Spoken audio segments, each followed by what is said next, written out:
MLB news, the foreign substance controversy surrounding a Korean pitcher. South Korean news outlets are saying that this happened because Japanese baseball has become too strong and the level of competition has risen. That's ridiculous, isn't it? I'm honestly speechless. Hello, everyone. Today, we bring you the latest MLB news.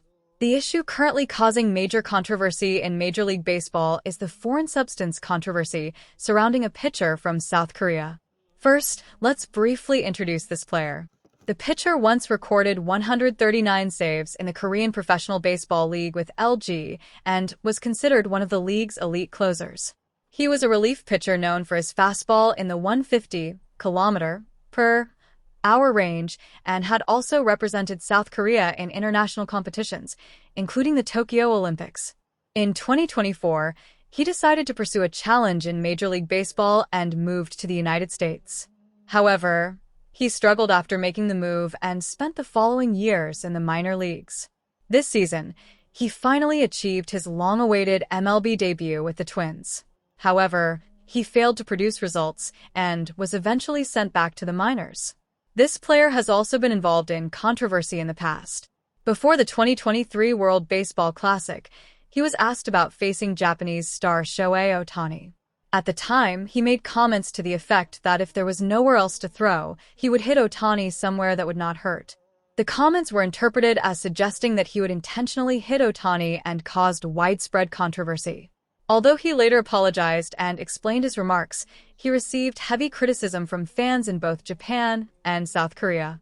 And now, during a AAA appearance as he attempted to return to the major leagues, an umpire inspected his glove shortly before the game and allegedly discovered a sticky substance. He was immediately removed from the game without throwing a single pitch, and his glove was confiscated. MLB subsequently handed him a 10-game suspension. The pitcher repeatedly protested the decision, visibly dissatisfied, but the umpiring crew did not change its ruling, and the punishment was finalized. The player denied intentionally using the substance and claimed that it was simply a hardened mixture of sweat and rosin that had accumulated inside the glove. He insisted that he had never used an illegal substance to influence his pitching and said that he planned to appeal the decision through the Players Association. However, following his previous controversial comments about Ohtani, the incident has once again drawn severe criticism in the United States. Some American sports programs have described the incident as completely unacceptable, while some commentators have even called for him to be permanently banned from baseball. Meanwhile, South Korean media outlets have also pushed back against the criticism. Some reports have gone as far as suggesting that the success of Japanese players such as Shohei Ohtani and Yoshinobu Yamamoto has intensified competition in Asian baseball, and that Japan may somehow bear responsibility for creating the circumstances that led to this incident. The controversy has also become a major topic in the United States, with criticism spreading across social media. Some users have raised questions about alleged voting controversies surrounding the All-Star Game. Others have written, "Isn't this embarrassing? The mound is a sacred place, and behavior like this should never be tolerated. Why only a suspension? A permanent ban would be appropriate." The shocking controversy involving the former Korean League closer continues to attract attention, and fans are now watching closely to see what happens with his appeal. Randy Johnson speaks out. The first MLB legend to react strongly to the controversy was Randy Johnson. Appearing on a popular American podcast, Johnson spoke passionately about the foreign substance controversy. Host: Randy, thank you for joining us today. First of all, what do you think about this news? Randy Johnson: Let me say this first. Get this guy out of Major League Baseball as soon as possible. I saw the news yesterday and honestly, it made me sick. I was so disgusted that I could barely eat. And now today, he says he's going to appeal the decision. Can you believe that? Host: He is claiming that he is innocent and plans to appeal. Randy Johnson: Yeah, he says he's innocent. And then I hear South Korean news outlets saying this happened because Japanese baseball has become too strong. Come on. That's ridiculous. Honestly, I don't understand why South Korean media keeps bringing Shohei into situations like this. What exactly do they want? Did Shohei do something? No. He's just playing the best baseball in the world. That's all he's doing. Host: Ohtani is simply letting his performance speak for itself. From your perspective, what did you initially think when you heard about the foreign substance allegation? Randy Johnson: When I first saw it, I'll tell you the truth, I had already started becoming suspicious during the All-Star game.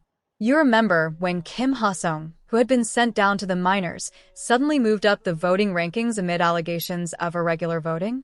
I saw that and thought, something doesn't seem right. But this situation is different. This time, a sticky substance was reportedly found inside the glove. That's not just suspicion anymore. There was an actual substance there.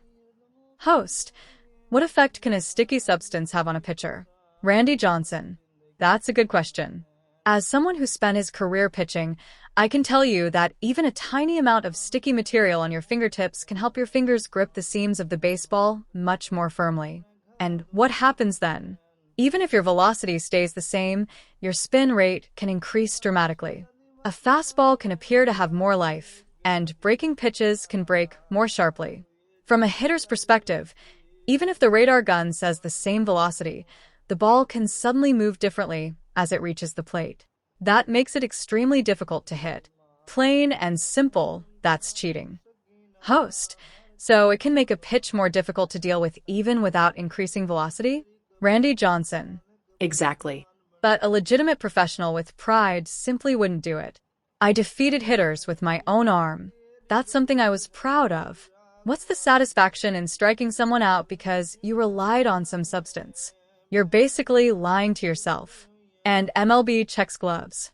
If you put something like that inside your glove, you have to know you could get caught. That's why I don't understand why anyone would do it. Host: MLB now conducts random inspections. Randy Johnson: Exactly, that's why this makes even less sense to me. Even a little kid would think, they're going to catch me, so I shouldn't do it. And a professional player did it? I'm beyond disappointed. And apparently, the substance was found deep inside the glove. If you hide something deep inside the glove, that suggests you knew you were hiding something. Host: The player claims it was hardened sweat and rosin. Randy Johnson: Come on. Even if that were true, there's still a problem. If he's saying he had been using the same glove since the beginning of the year and allowed sweat and rosin to build up until they hardened, then that's an admission that he wasn't taking proper care of his equipment. Back in my day, after every game, we cleaned the dirt off our gloves and treated them with oil. Your glove was your most important piece of equipment. You treated it like your own child. That's what being a professional meant. Host: So taking care of your equipment is fundamental? Randy Johnson: Of course. If something had hardened so much that you needed to scrape it with your fingernail, it could potentially scratch the surface of a baseball. That's exactly why you should remove it. Whether it was intentional or not is something only the player knows. But just like with doping, if a prohibited substance is present, there are rules. You have to draw a line somewhere. Host: That is where competition has to enforce the rules. Randy Johnson: Exactly. If you drive a car that hasn't been properly maintained and cause an accident, you can't simply say, I didn't know. If you're a professional, learn the rules and follow them. But the biggest reason I'm angry isn't just the glove. It goes back to the WBC. Host: The WBC? Randy Johnson: Exactly. The World Baseball Classic is a dream stage for baseball players around the world. And this guy talked about intentionally throwing at Shohei Ohtani. He talked about hitting him somewhere that wouldn't hurt. That's not sportsmanship. That's basically saying, if I don't like someone, I'll hit them. What kind of attitude is that toward baseball? Host: Those comments caused a major controversy at the time. Randy Johnson: Of course they did. I'll say it again. Anyone with basic common sense wouldn't say something like that, even as a joke. Shohei is a player who is rewriting baseball history as both a hitter and a pitcher. Players like that didn't exist in my generation. I dedicated my entire life to pitching. Even that alone was incredibly difficult. And Shohei does both. We may never see another player like him. Host: So even from your perspective as one of the greatest pitchers ever, Ohtani is in a different class? Randy Johnson: Different class? That doesn't even describe it. He has elevated baseball itself to another level. That's why people around the world respect him. If you want to challenge a player like that head-on, I understand. Throw your best pitch and try to beat him. But intentionally hitting him to shut him down? I'll never understand that. Shohei deserves respect. Trying to bring someone like him down out of jealousy is just small-minded. Host. And then there is the way some South Korean media outlets have reported this. Randy Johnson. That's the part that really gets me. They're saying Japanese baseball became too strong, so their players were under pressure. So what? Are you saying that being under pressure gives you an excuse to cheat? That's unbelievable. And it's not just the player. They're actually putting that explanation on television. How can you blame another country when your own player is accused of violating the rules? Where in the world does that logic work? Host, some people might see that as shifting responsibility. Randy Johnson. Exactly. I saw this on television earlier today. Even the news anchors looked exhausted by it. That's how people in America are feeling right now. Look at social media. There are countless people saying that a suspension isn't enough and that he should be permanently banned. Honestly, many fans are saying they never want to see him again. That's how serious this has become. Host, the anger from fans is clearly enormous. Randy Johnson. Of course it is. He did something that damaged the reputation of baseball itself. And that makes me sad. This shouldn't just disappear. I'm going to keep following this situation. I believe that's the responsibility of anyone who